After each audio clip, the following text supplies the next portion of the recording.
Alright, let me get my thing open. Let me get my thing open. Let me get my thing. Go live.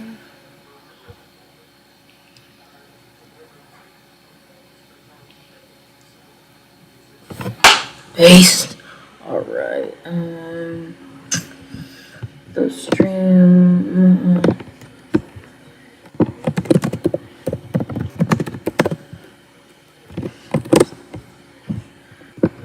Okay, shit.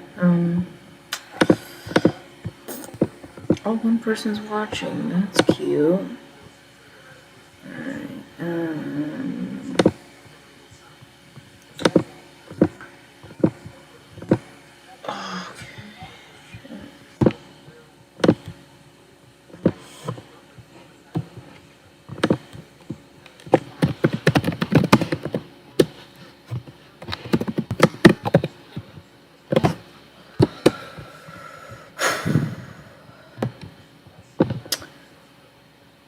Alright, Alright, hold on. Oh shoot, oops. Wrong thing.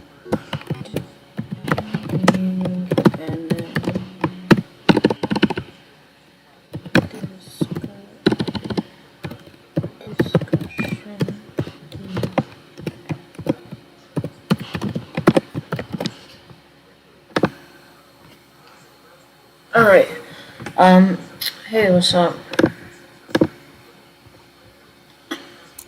What's up, man? Hey, so, I saw you on, what was it? Say it again? Oh, shit, okay, can you hear me? Can you hear me? Can you hear me? Oh, shit, okay. Can you hear me? Can you, okay. Can you hear me? Can you hear me? Yeah, I can hear you.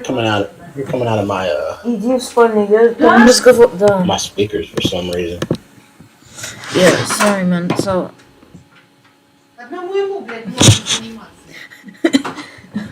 Мам, можешь иди в спальню? Я не хочу в спальню. Да я пойду в спальню. Иди. Hold on, just a second.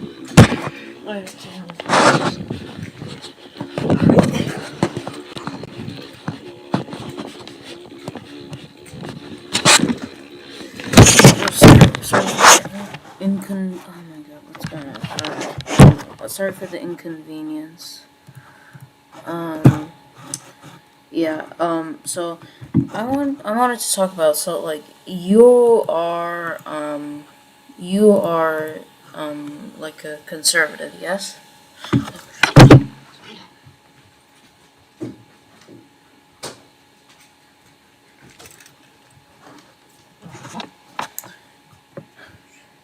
Are you there, man?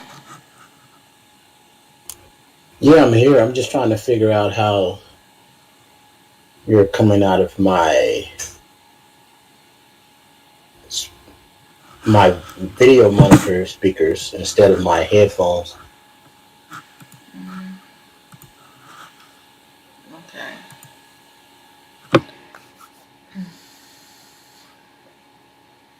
Just tell me when you're ready.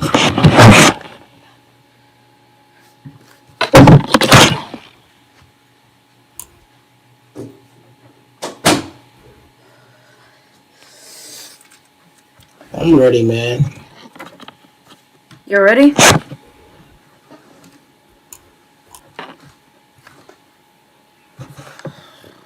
Are you ready?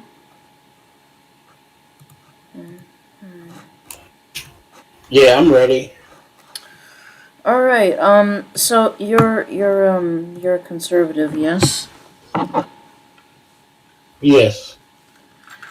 So what about conservatism?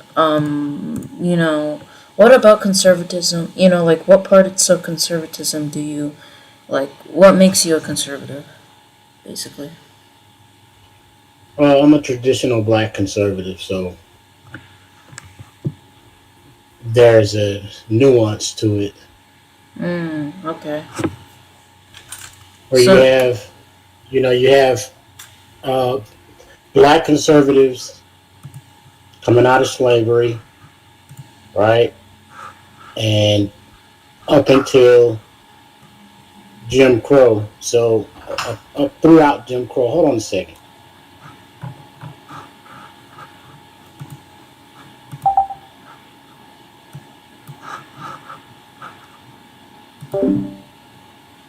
Conservatives coming out of slavery with the intention to conserve and preserve black culture as well as themselves in a predominantly white society. Then around the 1960s, there was a different type of black conservative.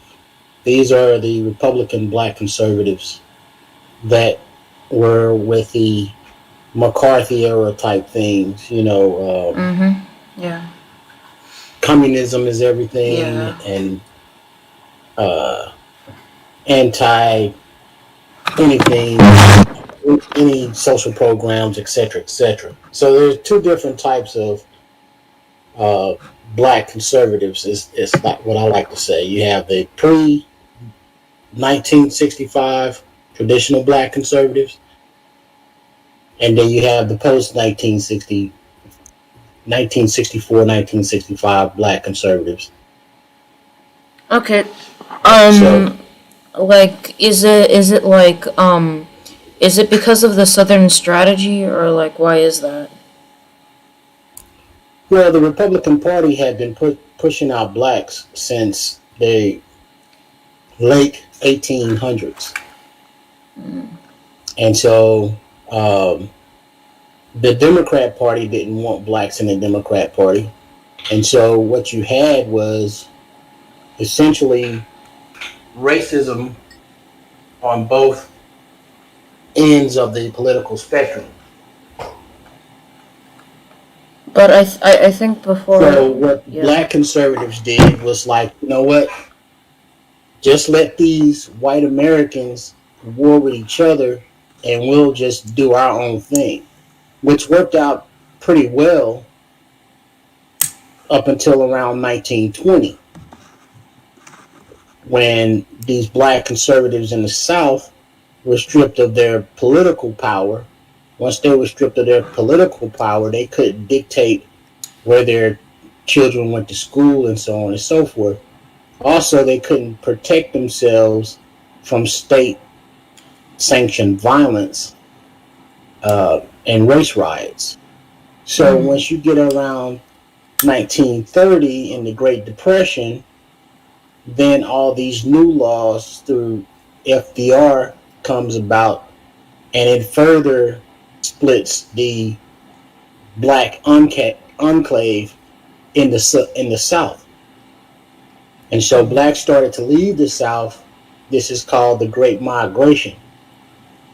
And when they got up north and they got up into the Midwest, they ran into other racist policies like redlining and urban renewal, etc., etc.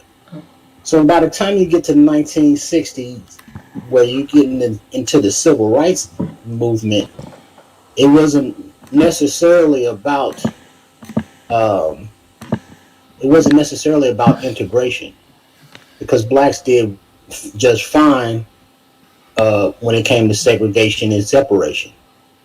They were already separated, but then Jim Crow came in and created segregation. Okay, so their thing wasn't about getting integrated into a white society that is already has an established power structure.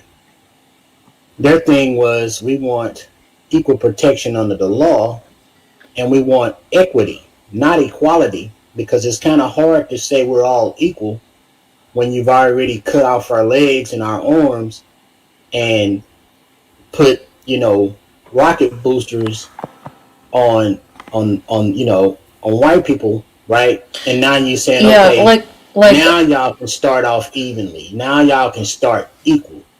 Yeah, so that's like the case. I don't So remember. Sorry to interrupt you, but somewhere I heard, like segregation and Jim Crow was caused, like because like what white people thought black people would be equal was to segregate them. It was like this weird like I don't I like like like it's like equality with race science kind of thing. So yeah, that's what I heard somewhere.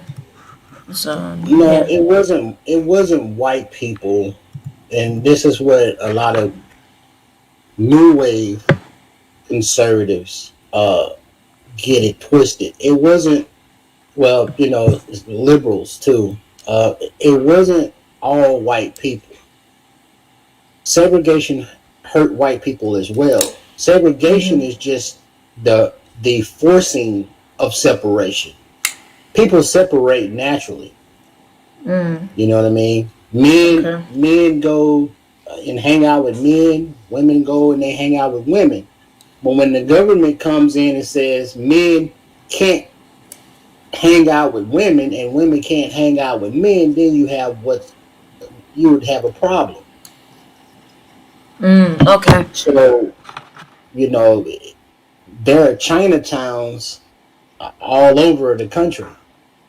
where not all the people are even Chinese, but there are groups. There are groups of Koreans that live separate from. They have their own enclaves, right? Yeah. But that don't mean that they can't come into um, a black community or a white community. There's no whites only and blacks. You know what I mean? Or Asians only. There's none of Mm. that going on. So you're separated. People tend um, to be around other people that are like them, that share the same cultures and heritage, and ethnicity. That's just a natural thing. People are going to naturally separate. But once you put segregate, that's by force. That's by law. And so all the Civil Rights Act did in 1964 was end segregation, but uh, it never addressed all the things that happened during that time. Mm. Okay. And so once what it did was it ended separation and then it forced integration, which is worse. It's just almost as worse as forcing segregation. So they Okay. could have just ended segregation, right?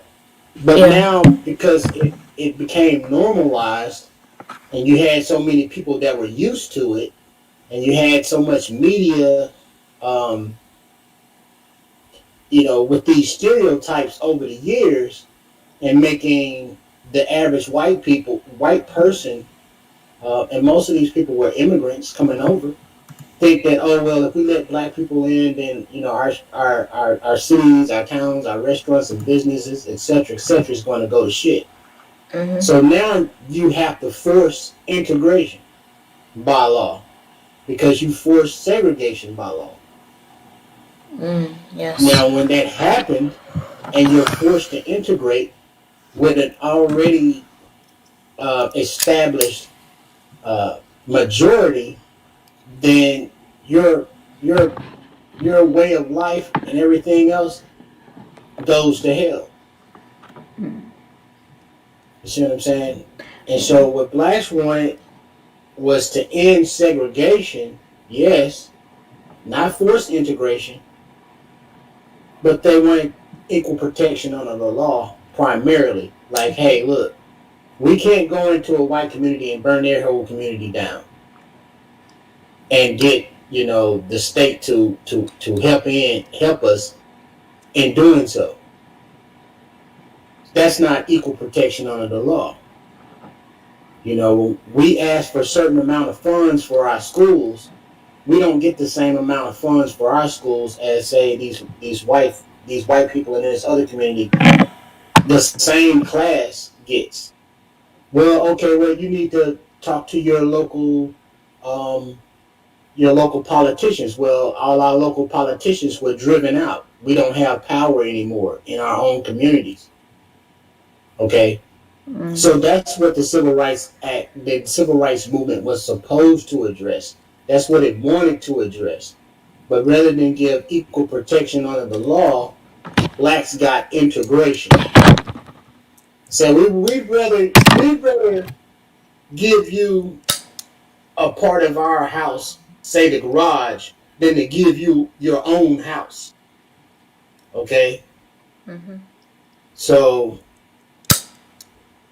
when it comes to socialism and capitalism and Democrat and Republican, traditional black conservatives don't concern ourselves with that type of stuff. We don't. That's not our fight. That's not our battle. That's like Nazis fighting, British. That's between white folks. You know, Okay.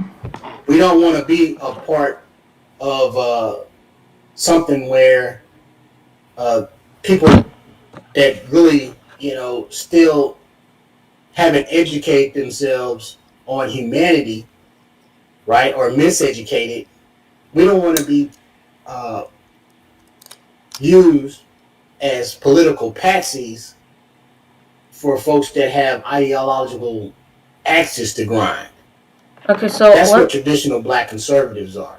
okay, so let me You know what I get the mean? let me But get these new wave ones that you see all the time, like Candace Owens and Brandon Tatum, etc., you mm-hmm. know, uh, these are post 1960s black conservatives where essentially the Republican Party said, look, either you get with our ideology, we hate everything Democrat, we hate everything socialism, we hate everything communism, we hate welfare programs, we hate, we just want unbridled, unchecked capitalism. And if you don't get with that, then get the fuck out of our party. Okay? So that's today's that's the new wave of black conservatives. Okay, so let me get this straight. So, okay. Well, before I ask the first thing, okay. So, like, a lot of, like, do you agree that a lot of black conservatives, are kind of like, like, do whatever they want types? Would you agree with that? What do you mean do whatever they want types? Um, like, like the freedom to do whatever they want kind of types. Like, I don't know how to explain it. Like, I'm not quite sure. like, not quite sure. I don't know. I heard it from someone that black conservatives are like like super pro freedom, and like they're conservatives because they believe that the conservative party kind of like encompasses freedom. So, oh, would you say that's like why you're conservative? Because you think that conservatism provides freedom in it? No. No? Okay. I I mean, mean, we live in a country that's about liberty. mm-hmm. Yeah.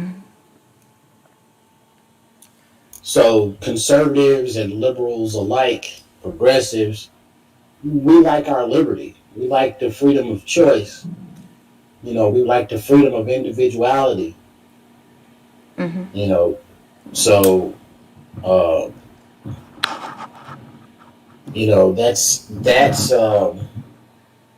that I don't think that's a fundamentally black conservative or any other kind of conservative or liberal or progressive. That's just the way most of the world, the Western world especially, is.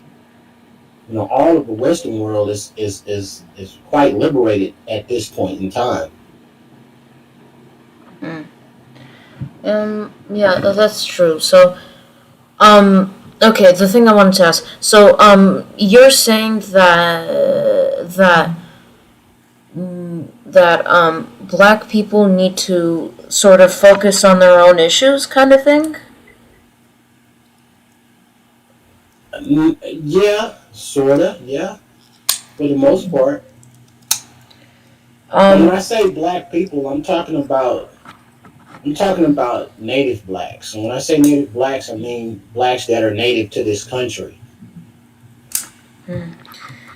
So, and you're saying that black people shouldn't get involved in stuff that doesn't affect them, right? That doesn't involve them. Involve them, okay. And you Yeah, I said, mean, you don't see. I mean, this country has pretty good amount of Arabs, has a mm-hmm, good amount of Asians, good mm-hmm, amount of mm-hmm. East Indians or East Asians, which are we call Indians. You have Native Americans. You don't see them getting involved that much in politics, but yet they exist in this country. Mm. I mean, I think the reason is because yes, there are obviously minorities in Congress, like, you know, Ihan Oman and AOC and like other types. But I think maybe the reason that they don't get to political office that much is like political, like Congress or something like that, is because they kind of they like because of the racial inequality of this country and like the systemic racism, they have less opportunities to get into Congress. I don't really think that it's because black people or Asian people or Arabs care about politics less than white people. It's like American politics affects them greatly because America is like the land of diversity and kind of like the center of the world. I don't mean to be like an American exceptionalist or whatever, but like a lot of like the news centers the U.S. kind of thing. So I think it's more of a racial inequality kind of thing. So yeah. Uh, I can't speak on the behalf of these other groups, but they tend to focus on themselves, and it doesn't hurt them one bit in all the metrics that uh, primarily Native blacks have an issue with. Also these groups are immigrant groups. Mm. So when blacks got out of slavery, right, Mhm. they were more than a third, and you're talking about the Civil War as well. They were more than a third of the population of the United States. And what happened was there are large portions of European immigrants allowed into the country to boost numbers of whites. Mm. You had Italians, Scots, Irish. Well, So, I don't think they were so considered white you at the time. also you also started to have a influx of Asians, Africans, uh, East Asians, which, like I said, are Indians.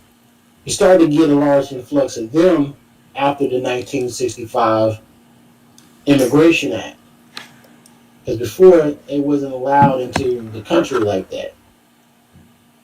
But Mm. after 1965, they started to be allowed in. So what I'm saying is that these people, uh, they came in with all the heavy lifting of, pulling down racial barriers and giving the United States a conscience and putting the United States on the world stage as far as uh, equality, not equity. Mm-hmm. United States haven't been equitable yet, but it has given equality. Okay, equitable or equity means justice. Equality means the same. Equity means fairness. Okay, Mm-hmm. so there's not a whole lot of fairness that has happened since 1965 and Mm-hmm. 1964, 1968. But there's been a lot of sameness. And in some cases, especially when you're talking about the criminal justice system, there hasn't been a lot of the sameness. There's been inequity. So, like I said, there is a fundamental difference between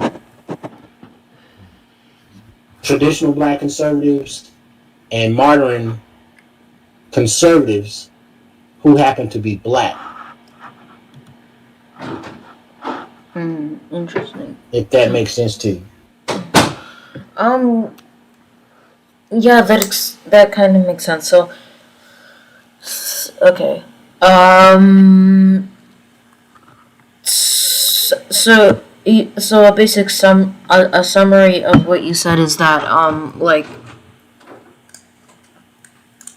a basic summary of what you said is that like black people have been treated with this weird type of equality, but they should be treated with equity, and like with the quote unquote equality that we've put on black people, it doesn't really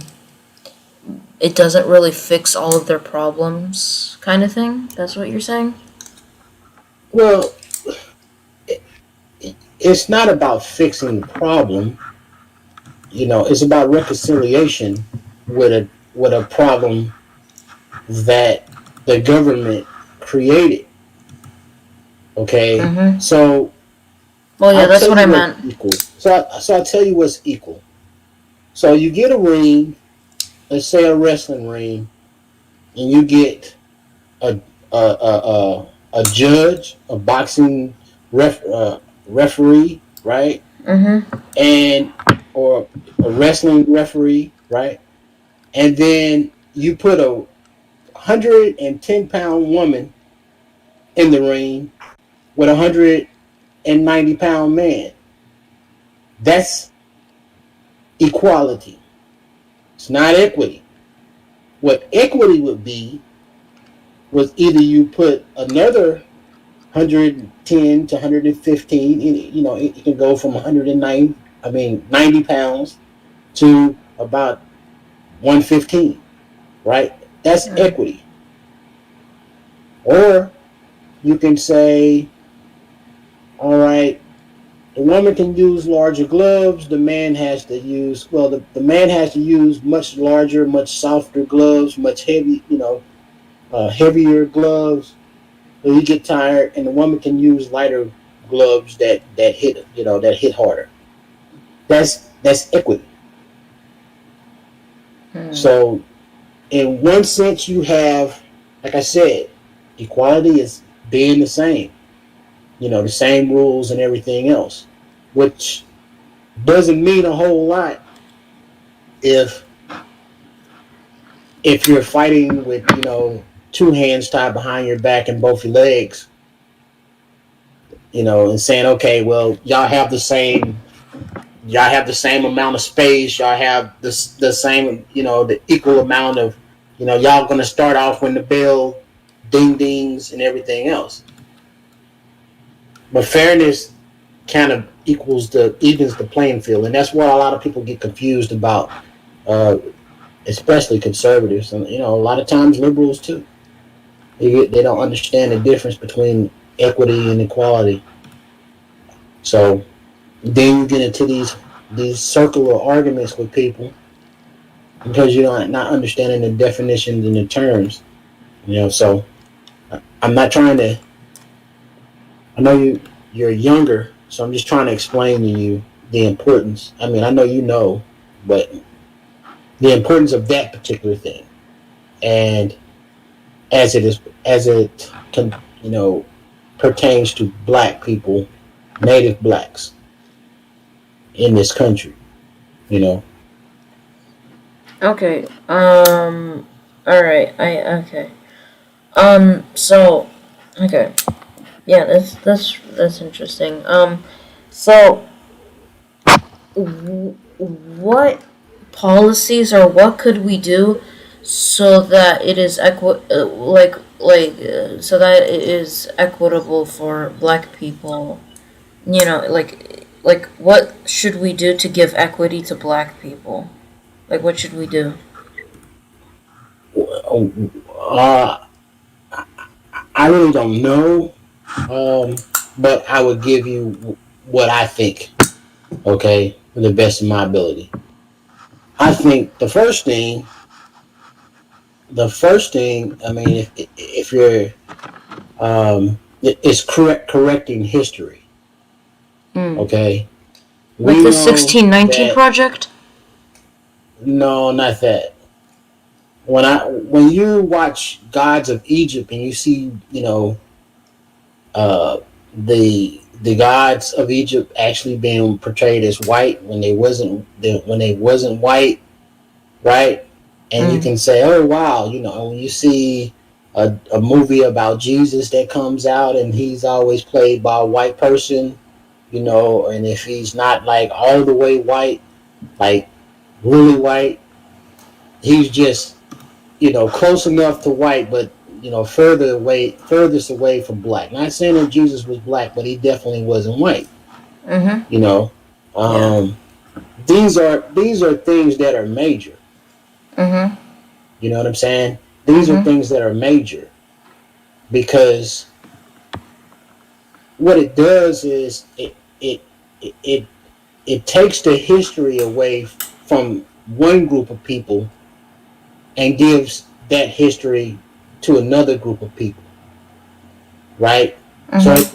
so essentially, what American history has done over the past 400 years is strip everything major, every major accomplishment of people of African descent or black descent, right? And they've either hidden it or rewrote it and put a white face on it.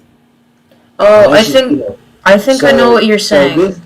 this hurts not only black people, right? Because we Mhm. we looking at all the statues of Julius Caesar and Constantine, you know, uh, all the Greek statues and the statues of Apollo and Zeus and all this Western art. But then when we look at ours, we can't find any. And so all of most of the African art is actually in museums all around the world. It's hidden from the public and it's paid and it's bought and paid for by rich collectors. Oh yeah, like either they get put in museums like or like Black Lives Matter or like those type of groups have to take down like these race these bad like racist statues, right? They have to take them down and then like they put up a new one like in I think it was like the UK or something. They took down the statue of Winston Churchill and then replaced it with like a Black Panthers leader or something. Or I think I'm misremembering statues here, but like something like that happened. So yeah. Well, yeah, I mean, I just like I said, if you go to college, you can take you can take African American studies. It's an elective. You know what I'm saying? Mhm. But if you go take any subject, I don't care if it's business administration, it's nursing, it's you know history, whatever, you're going to study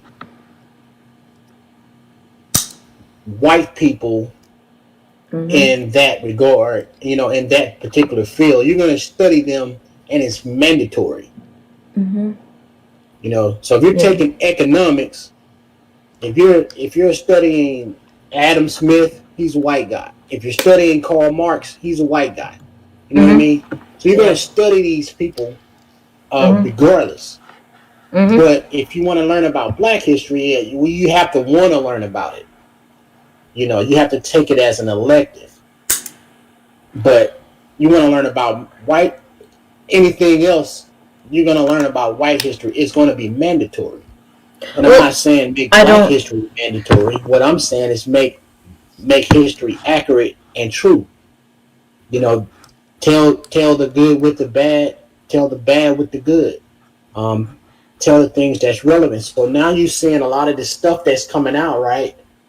You're hearing about the Black Wall Street, because that was actually, the Black Wall Streets. People think it was just one, but that was throughout the entire South. So now, first you heard about Rosewood, then that kind of led to learning about Greenwood, and even before that, there was Roots. I say that with a grain of salt, because a lot of that stuff was just made up. But you're starting to hear about these cultures and these cities and whatnot that's coming out, and this information, because we're in the digital age, it can't be suppressed. So my advice would be to get ahead of it and start correcting this stuff on your own. Um. Okay, so Um. So. that's the biggest thing that I see with it is education first. Education, people that are bigots, people that are racist, and I don't have the same definition as some people have, but people that they're just ignorant. They're just Mhm. ignorant of history. They're ignorant of how the world works, and they're susceptible to propaganda. And so once you start educating people, right, Mhm.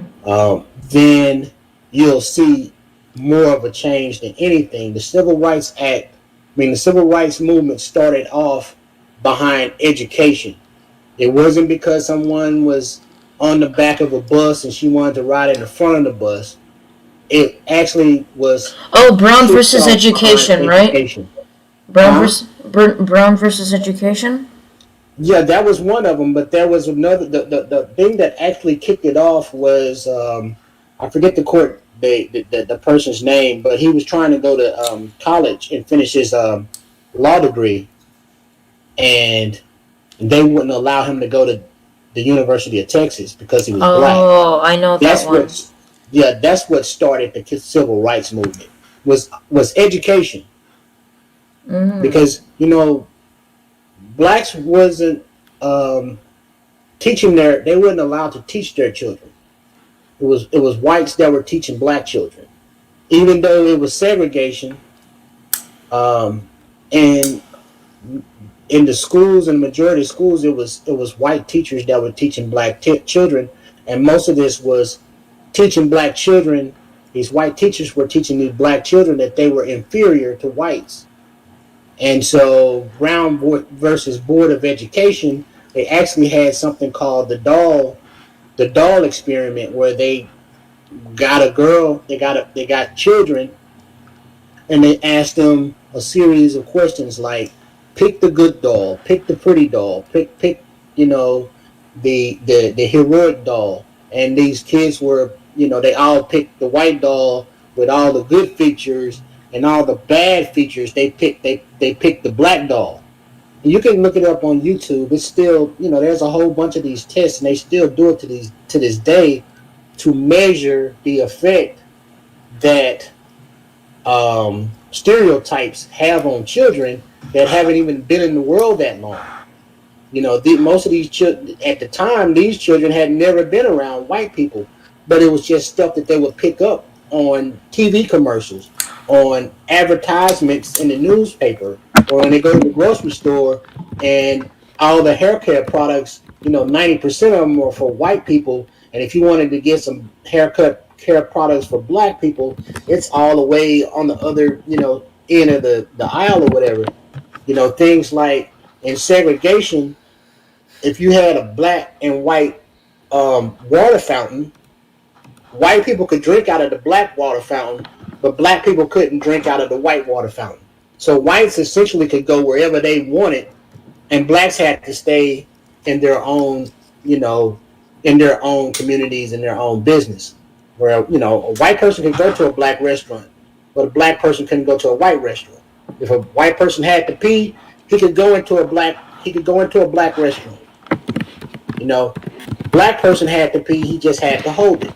You had things like sundown towns, where blacks couldn't travel at night or after the sun went down, because they would have lynch parties and shit like that. So that's what affected. This was my argument on SJW 9000's channel. That's what affected black people, because it reversed it reversed the psychology of blacks, and it reversed the psychology of most whites. It forced whites, even if you didn't want segregation, you had it was already law. So even if you were eating with your friend in restaurants, right? When that segregation, now all of a sudden your friend can't come with you. And so it wasn't every white. These were elites, and these were ignorant bigots in the South for the most part that wanted this. But the majority of whites didn't want it. That's why the Civil Rights Act was so successful. You see what I'm saying? Because it affected whites too. So, if I was taught all my life that white people were devils, then that affects me, because I'm believing something that's not true. You understand what I'm saying? There are black supremacists. Yeah. So, to be uneducated affects you, or not to be uneducated, but to be miseducated affects you adversely, whether you realize it or not. Sometimes you don't know what you don't know. Yeah, that's really interesting. Okay. I'm only interested in what works, man. You know what I'm saying? Yeah. Like, I'm not going to say one thing or the other. This country has been working on it, but based on the fact that most of the politicians now are just chasing the buck. They chasing the corporate dollars and special interest money and political power. A lot of them just don't care. You know what I'm saying? Like, genuinely care. They don't care about, say, the future of their children, the future of anyone else's children. In that sense, financially, absolutely they care, but beyond financially, they don't care about, for the most part, social issues and driving this country off a cliff. But there are enough people that are this younger generation that's coming up, especially Generation Z. They're coming up with a different way to approach things. They're bringing this country into the 21st century, finally. And so we'll see change. Some people don't, many leftists, they don't think change is coming fast enough. And people on the right, they think change is coming too fast. Yeah. But whenever you have a situation that needs to be corrected, there tends to be an overcorrection. first, Okay. and then you come back down to normalization. Right now, the country is in a point of overcorrection. Wait, what is it overcorrecting? Overcorrection is um, someone calls you. Let's say someone calls you a racist, right? Mm-hmm. Well, let's say you was making a joke about, I don't know, let's just say black people. So let's say you were making a joke about Bebe's kids or something, you know what I mean, or ghetto people or hood people or whatever, Mm-hmm. and someone says that's racist, and you say, well, that's not. I'm not racist, and so to prove that you're not racist, you overcorrect, right? And so what you do is anything that you think is racist, you know what I mean? Like you say, well, I'm not gonna watch this show because they don't have enough black people on it. You know what I mean? And then you start wearing your hair in braids, and then you start wearing Air Jordans and sagging your pants. See, that's overcorrecting. You know what I mean? Because you're going overboard. So I right think now I the think United that's States is called. I it's think yeah, it's that's overcorrection. It's kind of hard to explain. Um, in general it's called. I think it's called In general, I think it's called damage control, like kind of like that. no, damage control is not the same thing as an overcorrection. Mm. You know, I try to use. I wanted to use the driving analogy. You know, like Batman, right? You know who Batman is, right? So Batman overcorrects, right? Mhm. He felt like he was too weak to protect his parents from dying. So now he turns into Batman and he goes fighting crime. See, that's an overcorrection of being weak. You know what I'm saying? It's Mhm. overcorrection. Mhm. You're trying to correct something, but you go overboard trying to correct it. Sometimes when you're driving, if you start to skid into a turn, let's say if you're starting to turn into skid left, then you're supposed to turn into the turn. But if you turn too hard, you're doing an overcorrection. And sometimes people overcorrect the wrong direction. They'll turn the car right when you're supposed to turn the car left if the car is already skidding left. So you'll just spin out and the car stop on its own. But some people overcorrect and turn the car into the skid and they end up flipping the car over. Okay. So how are politicians today overcorrecting for like segregation and institutional racism? I'm not saying that they're overcorrecting for segregation. What they're overcorrecting for, in my opinion, is a history of white male dominance and bigotry overall. So you've been bigots towards women and misogynists, been bigots towards minorities uh, and smaller groups, been bigots towards your own people by using terms like white trash and poor white trash and trailer trash. So you've been leaving people that are in the red states mostly in um, what they would call rural areas, been bigots to them, leaving them way out in the sticks, not bringing things like power and infrastructure to the rest of the country. All you've been caring about is money. So some white people feel bad for themselves because they see themselves as part of the entire group. So now you're seeing overcorrections happen. You're starting to see all the whatever the left says. There's 60 something genders and et cetera, et cetera, and they're pushing it hard, that's an overcorrection.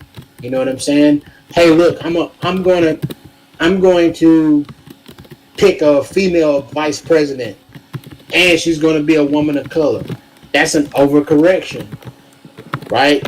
Well, I don't. Let's put all these black people in office, you know, in these positions of power. That's an overcorrection. Let's put the first black this person and the first this that person, and let's change the national anthem to lift every voice. So that's overcorrection, and it's overcorrecting in the wrong direction, in my opinion. Fix education first. Oh yeah, the way that schools are How much money a funded. person has, if they're miseducated, they're still stupid. So you can pump all the money that you want into social programs. You can pump all the money you want into the hood and, into poverty. But if people aren't educated properly, then you're just going to have the same results. And you can't keep doing things in the 21st century like you've been doing, like you were doing in the 19th and 20th century. Paying for this high-ass college tuition. Right, where people go into debt and then they get out of college, and their degree is really not worth that much because many jobs don't even require you to have a degree. So now someone with a high school diploma or equivalent GED can make $60,000, $70,000, $80,000 a year without having to go $100,000 in debt. You see what I'm saying? So there's a lot of issues that need to be corrected in this country. Healthcare, infrastructure, fucking, education. That would be my top priority right there, education. And then maybe you can start, there's enough money in the United States in social programs for people to get ahead and get by. That just is. But most people just aren't educated about it. Okay. Do you believe? Do you think that like you were talking about overcorrections? Do you think that Obama's victory was like an overcorrection? Do you think that? Do I believe that Obama's what? Do you think that Obama's victory was kind of like a overcorrection kind of thing? Nah, Obama was just a superior candidate. True. He was just a superior candidate. He was better than Hillary Clinton, and he was better than John McCain. Well, I mean, a lot of people voted for him because he was black, and like he thought because he was black. Well, most black people voted for him because he was black. But he was a certain type of black.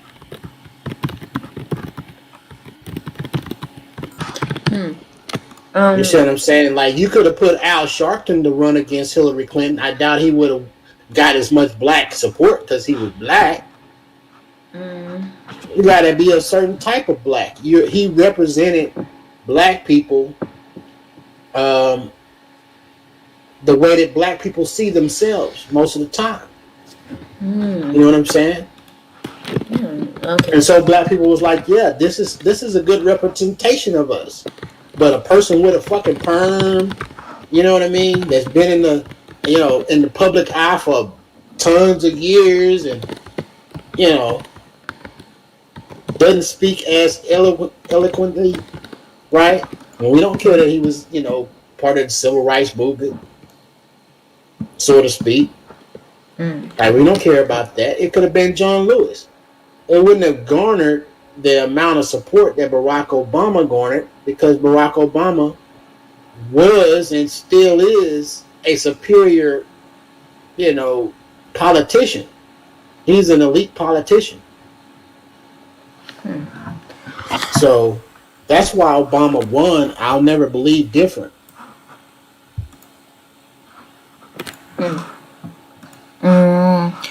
Okay. Okay.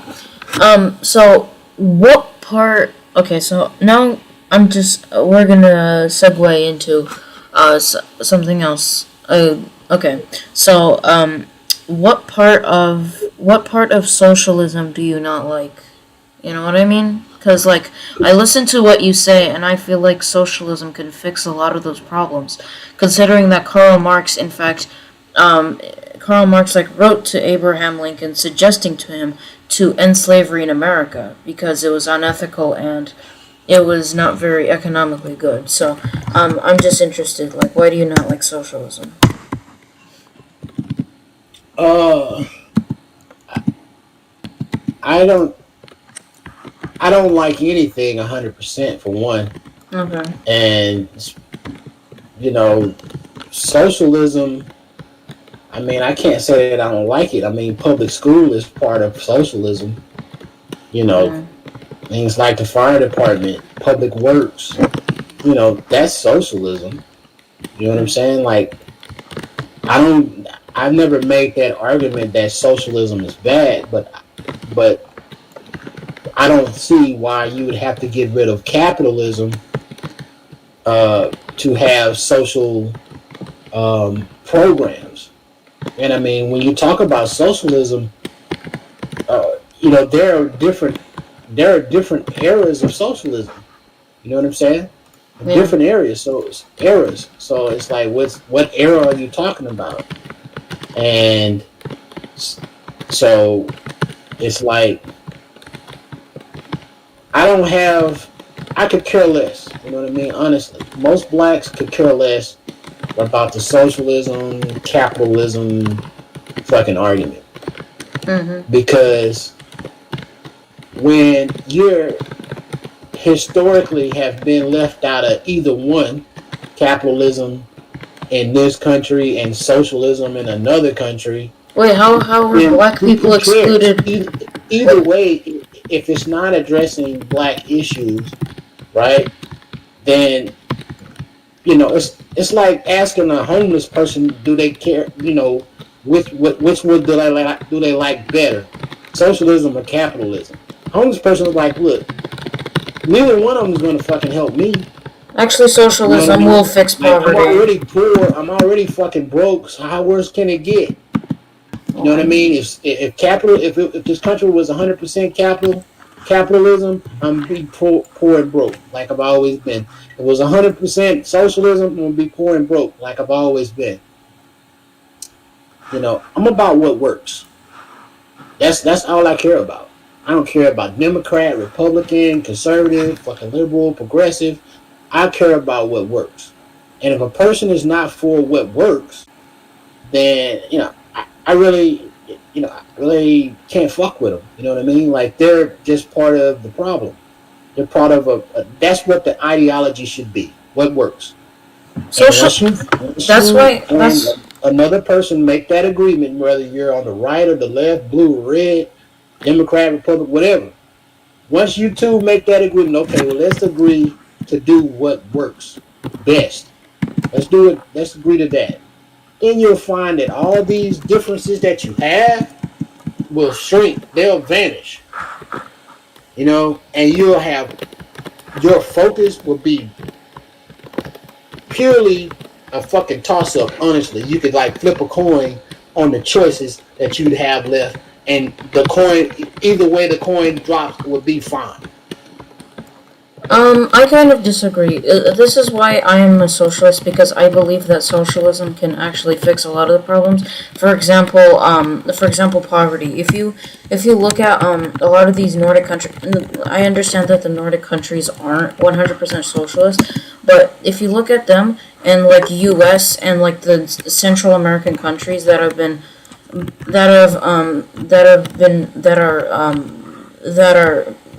economically like in ruins because of capitalism, you'll find that a lot of these social democratic countries, they or like socialist countries, they have a lower poverty rate like than than capitalist countries. You know what I mean? I think They have that. a lower population too. I don't know that they have a lower poverty rate per capita, but they have they have a smaller country. They're not dealing with 50 different countries inside of one federation. The United States is a unique country and federation. It's 50 different states in this country with different cultures, with different constitutions. The only difference between the United States and say fucking Europe, for the most part, is that there are some spots in Europe where there's not English. You know what I mean? Mm-hmm. But you don't need a passport to go from New York to California. But you would need a passport to go to from Great Britain to France. Actually, you don't. Wait, no, wait. There's different countries that you're trying to work together. Wait, hold on. No, you actually don't, because like the European Union has open borders. Oh, okay. Well, I guess they got open borders. But the fact of the matter is that they're still this came after the United States. The fact of the matter is that you're not talking about 50 different countries under one umbrella that supersedes everything. I think that's what Brexit was about. Was it not? You cut out there. I can't hear you. Can you? I think that's what Brexit was about. Was it not? Brexit was about what? Was about not having one central governing system like you have with the United States. Because there's a balance. Each state has its own sovereignty. The United States Constitution is a framework, and the federal government enforces that framework. But when you're trying to compare a small country like Denmark, or some of these Nordic individual, Sweden, and these Nordic individual countries, these are smaller countries. Mm-hmm. You have half the country that's like, nah, we don't want to pay higher taxes, mm-hmm. right? And then you have the other half that's saying, yeah, higher taxes, so we can get health care or whatever. Honestly, I think that Brexit was basically socialism. Point to a country that's full on socialist that it's like that you think is great, because there's going to be trade-offs. One socialist country that one really good socialist country Bolivia. Bolivia was like they in like 2009 or something. They got this new president, like I forgot what his name was, like something, I'm trying to remember what his name was. Basically this guy was like this indigenous guy. He was also like a socialist, and he basically he was like the first indigenous president like ever, and he was a socialist, and he greatly improved Bolivia. So there's an example of socialism doing really good in a country, and I think socialism can actually help. Like you said, like socialism doesn't really affect black people. Well, it kind of does, because as I think you may agree that a majority of impoverished people are black. I think it's like 36% of 36% of impoverished people are black. I think that no, that's not true. But go ahead. All right. Well, you would agree. It's a statistical impossibility or improbability that the majority of people that are in poverty are black. Now, perhaps there are more blacks in poverty per capita. That just means more percentage of black people are impoverished as opposed to that's what I meant. Group, that's what I meant. But they don't make up the majority of 13% of the population don't make up, majority of people that are in poverty. That's not true. Well, I mean, When they only make up, live in the most of the bottom part of the country. you would agree that a disproportionate amount of black people are impoverished. Yes, you would agree with that. Yeah, that's a true statement. Disproportionate. That's a true statement. Disproportionate. Okay. Well. Okay. Okay. So I think that like a lot of the reasons why is a lot of black people are like we have like you talked about education, right?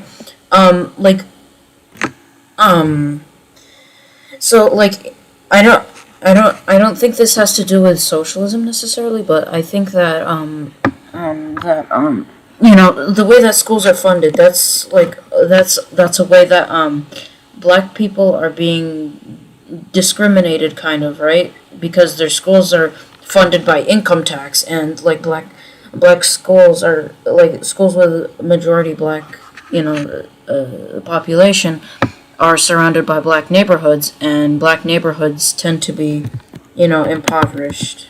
The um Well, it's mostly inner cities. Yes, okay, and low like incomes. But my thing is, look, fixing the black problem does nothing if you can't fix the American problem.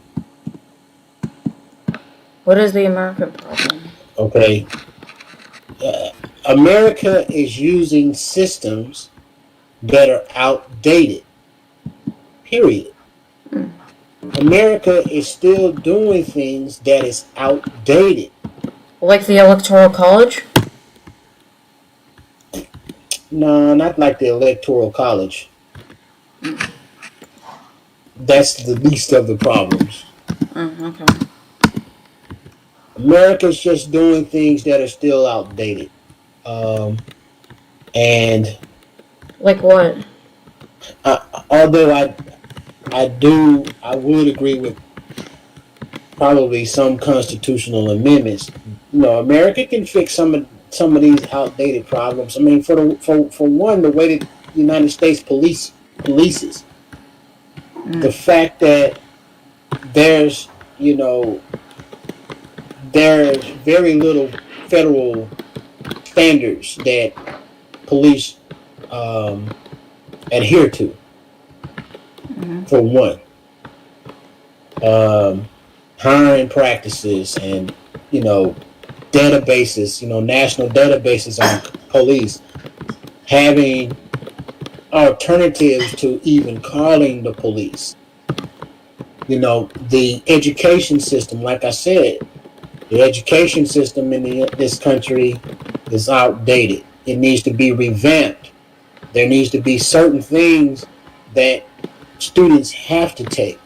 Well, yeah, like I think one way that the school system may be outdated, is Civics being one of them. and also like I don't think they've changed the way that they teach in like since the industrial age. I mean they teach students to be kind of like work like to have like a good work ethic and like stuff like that, and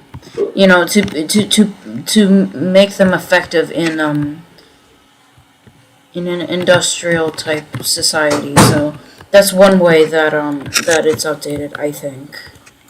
You Yeah, know. that's one way that is outdated. Outdated. Another thing that's outdated is our use of fossil fuels and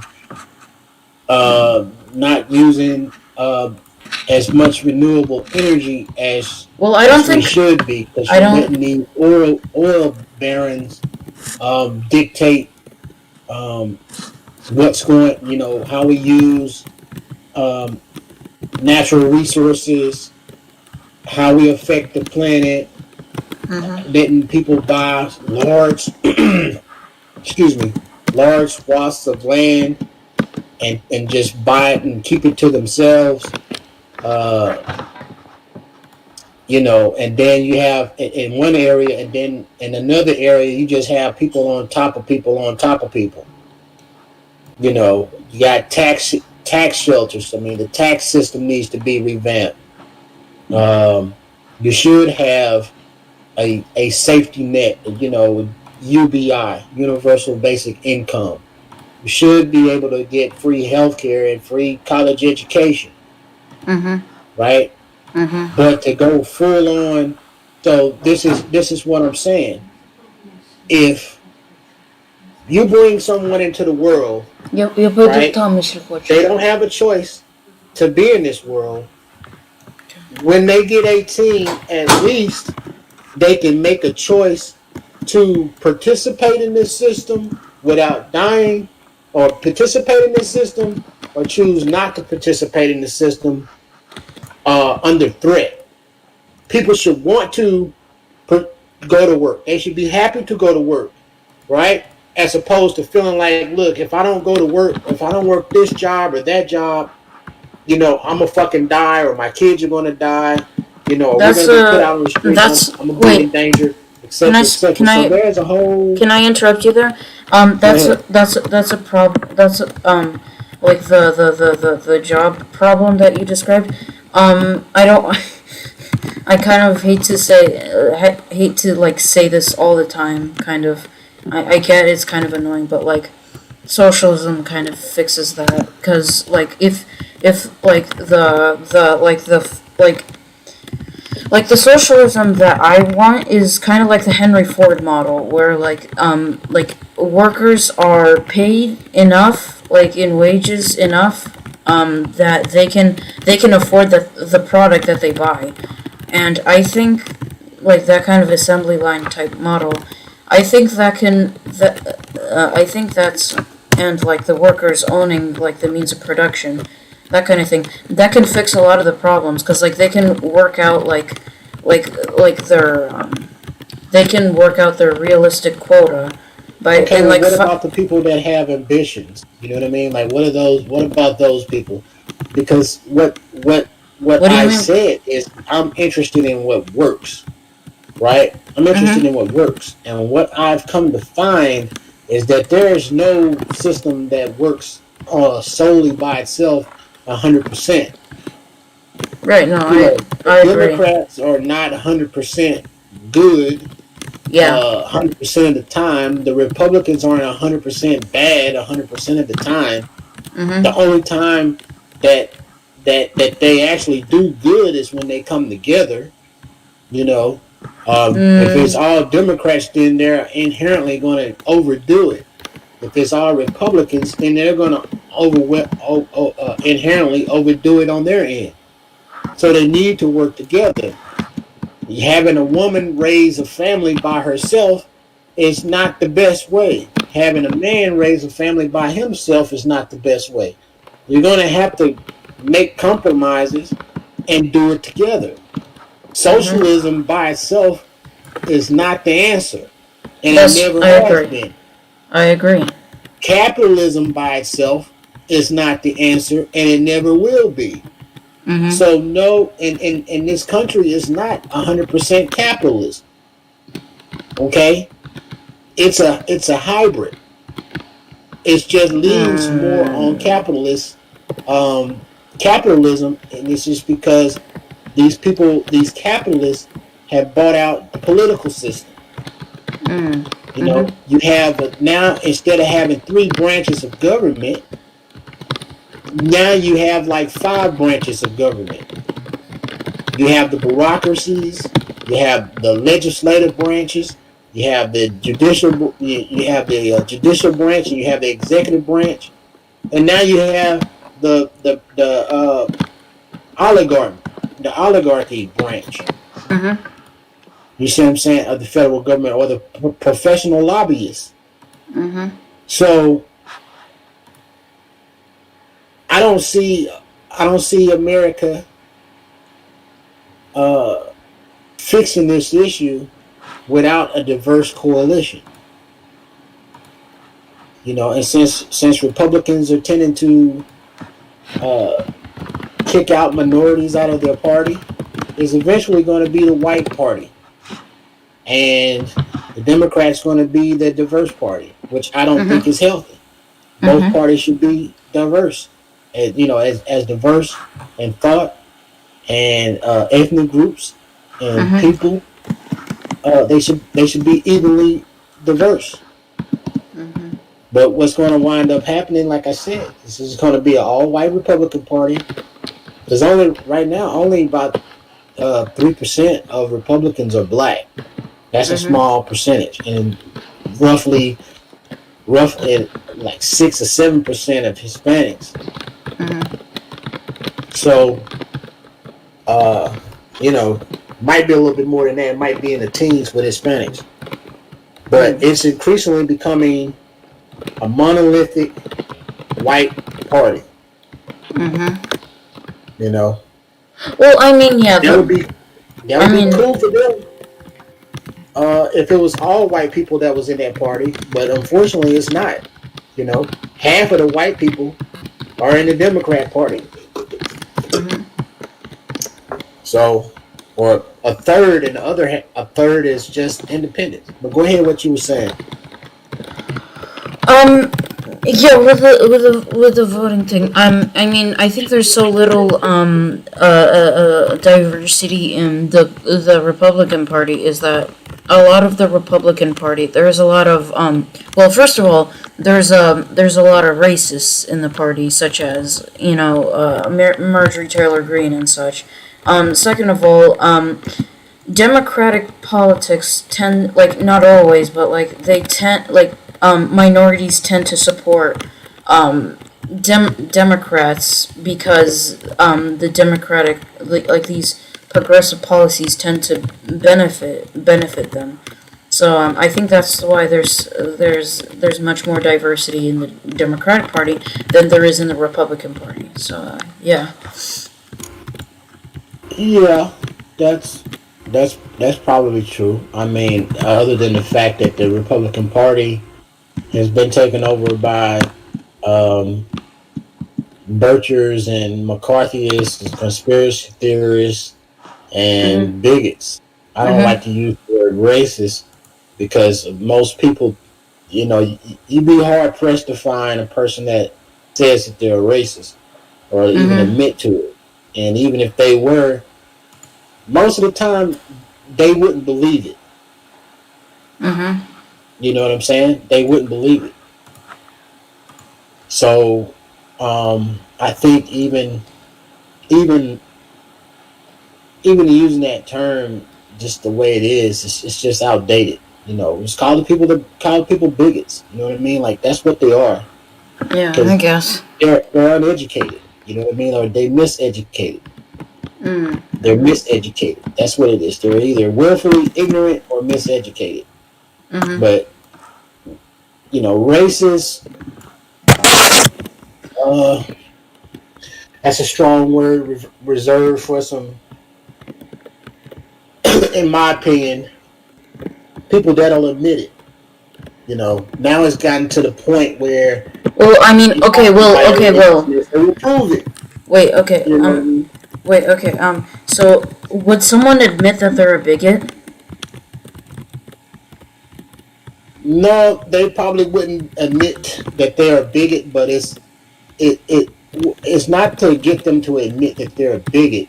It's just to get you to admit that you don't throw terms around lightly. Mm. Because when you Well, do I that, mean, people take you seriously.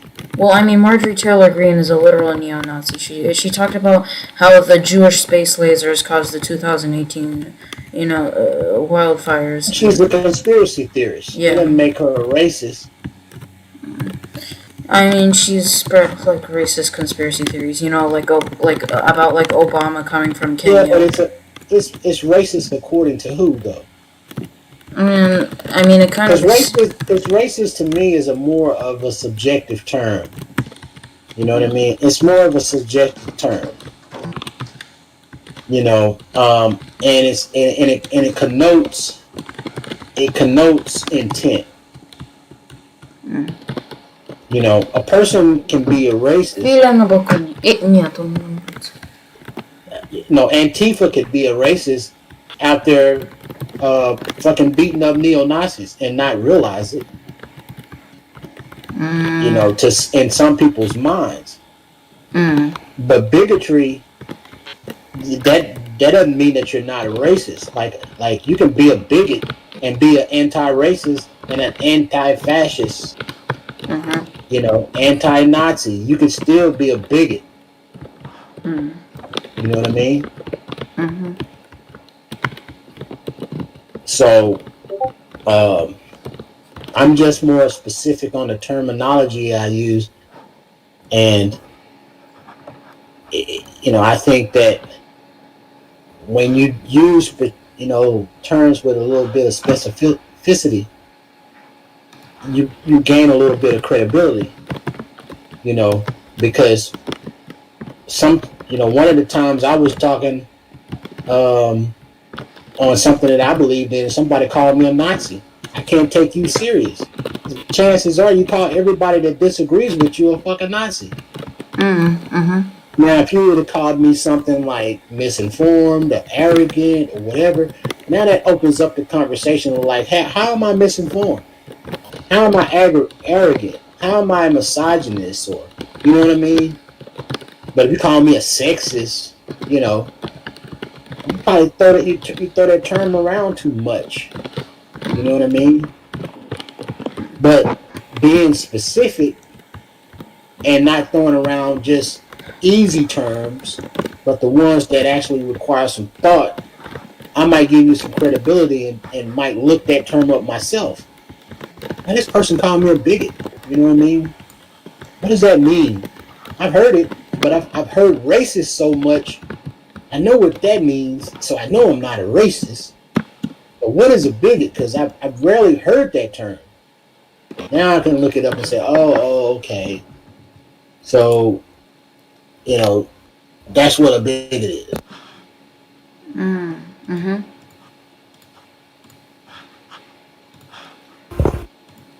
I mean, bigot's a pretty common word in like political discourse. So I mean, a lot of people probably know what it means, but I understand. Yeah. Yeah. I mean, or you could, call them a dogmatist. You know what I'm saying?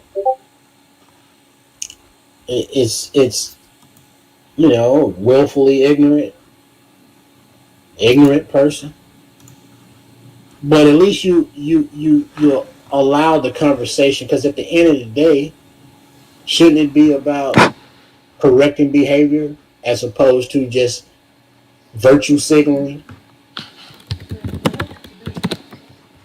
Okay. Because I think that's what a lot of the conservatives have a problem with, is the constant virtue signaling and manufactured outrage about certain issues that really have no legitimate standing.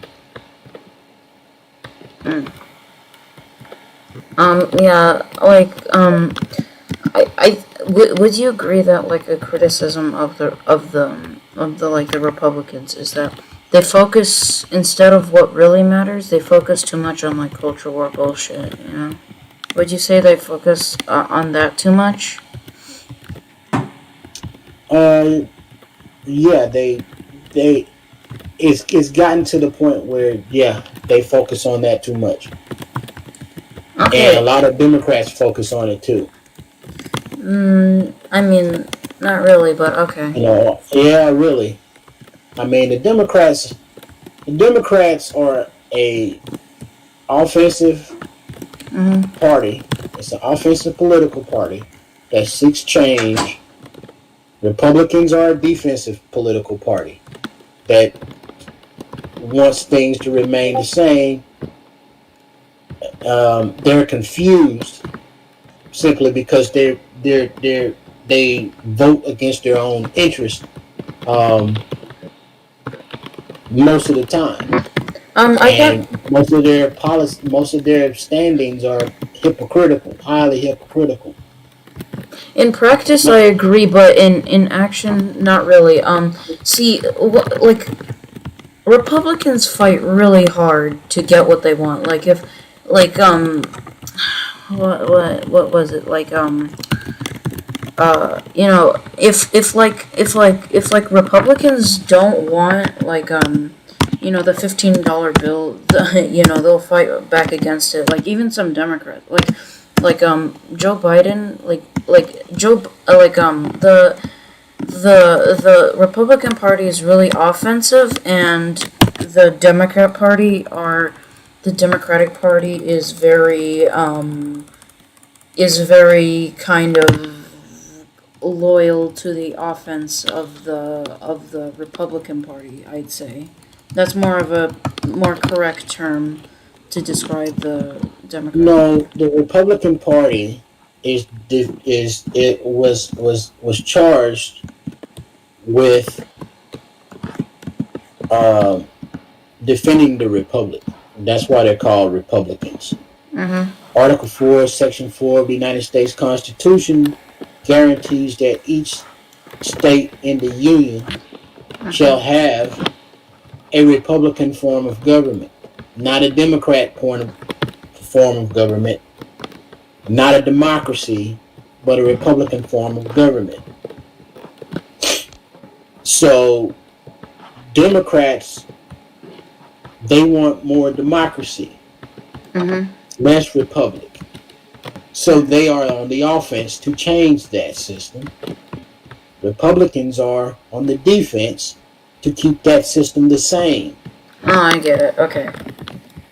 You're talking like fundamental ideas. Okay, that's why I said in practice, like in reality. Yeah, well, it's ideology and philosophy and tactics. All of that could change, but the fundamental ideology is rigid. It's going to stay the same. Now, Republicans, after slavery was ended, they find themselves at a crossroads. We did what we came here to do, which was free the slaves, emancipate the slaves, give them voting rights, get the 13th, 14th, and 15th Amendment passed, start Reconstruction. Now, after all of that, there is no cause to take up. So what's the next great cause? Fighting communism around the world. Fighting tyranny. However it might pop its face up. So if it pops its face up in, the form of a Hitler, that's, in the beginning, didn't see it. In the form of a Stalin, Cold War. In the form of a, Fidel Castro, this, that's what the Vietnam, North Korea, that's fighting communism. So that's what the Republican cause was for the last 50 or so years or 60 years. That's what the Republican cause was. Now, after the fall of the Berlin Wall, now what do Republicans have to do? They can't look across the globe for communism. Now they're looking inside the United States for communism. And even though the Democrats have been kind of tolerant of communist ideas or Marxism, doesn't mean that they're all in on it. Now, there are some parts of the Democrat Party or the left that are 100% communism. Some parts are 100% socialism. Then in Marxism, that's just a philosophy that can be molded into, the Chinese molded that philosophy. The Ethiopians molded that philosophy of Marxism. Lenin and the Bolsheviks molded that philosophy of Marxism. And all Marxism is a criticism of capitalism and elitism. It's a criticism of it. And other countries have taken that criticism and turned it into something else and overcompensated many times. So, Lenin was supposed to be in charge of Russia, but he ended up dying and Stalin took over. He got sick and Stalin took over. I honestly believe that had Lenin not gotten sick and Lenin not died, I honestly believe that his brand of socialism in the Soviet Union would have worked. So China was communist for many years, ran by the Chinese Communist Party. And it was only until China started implementing capitalism into its way of life and its politics and its economy did it actually start to take off and start to challenge the United States. But when it was just a communist country, it was nothing. North Korea is communist, and when they start to implement capitalism, it'll start lifting those people that are in North Korea out of poverty. But if you want full-on capitalism, then you're gonna be just as badass where you are now. It's two sides of the same coin. Okay. So even Martin Luther King said that there are different types of communism. You can look it up. They asked him about it. They asked him, was he a communist? He was like, I'm not a communist. I enjoy the freedoms that we have in this country too much to become a communist. But I do understand that there are different types of communism. I think I read somewhere that Martin Luther King was like a socialist. Anyway, it's like 9 p.m. for me. I gotta go to bed. It was really great talking to you, man. Good luck to you, man. Anything you'd like to say before we go? Yeah, man. Thanks for having me on. I hope I answered your questions. You're a smart kid, and I just open up your mind a little bit. Stay away from those labels, man. And anybody that's listening, I hope that it helped them. Sorry it took so long to get back to you. I don't know how to use Discord that well, but other than that, man, thanks for having me on. Yeah, you too. Bye. All right, nice guy. Bye.